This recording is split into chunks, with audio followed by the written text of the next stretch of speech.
salaamaaleykum sama mbokk électricien yi maa leen ziar donc dañ ñëw ma woon leen rek benn astuce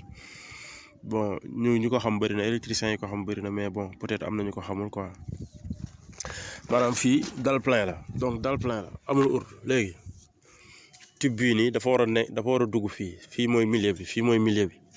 léegi nan laa war a mën a def ba tube bi nekk fii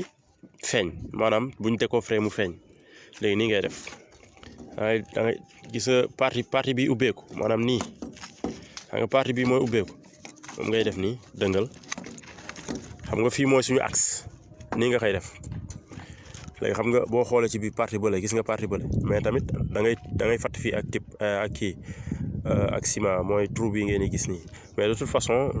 kii bi mënu ci dara quoi ciment mënu ci dara léegi fii nii il faut être sûr que taxaw na bu baax maanaam. Kii na quoi c'est bien pointé léegi nga dóor fii pont boo dóoree fii pont xam nga lii amul dara lu nekk si digganteem ak bant bi bu ñuy décoffré nga koy gis bu ñuy décoffré rek da ngay gis sa kii sa tube waaw comme noonu nga waraat leen ko instant bu ñu décoffré rek yow da ngay gis sa tube nga gas ko mu xaw a rond tuuti ba nga jot findi fer bi après nga def sa passage câble. donc gis ngeen dugal naa ko boo xoolee gis nga dama daaj fii bon bu njëkk ñun dañuy def fii suuf maanaam dañuy def fii jalu suuf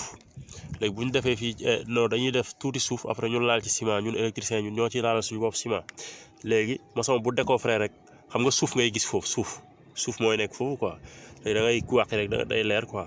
mais aussi lii tam beneen système la quoi. gaa bee moo gën a yomb mais moo gën a jël temps mais bii beneen système boo dóoree ni moo ñoom bu ñu décoffré rek automatiquement bant bi buy wàcc rek ngay gis sa tube donc après da ngay gas mu xaw a libre rek pour nga mën ko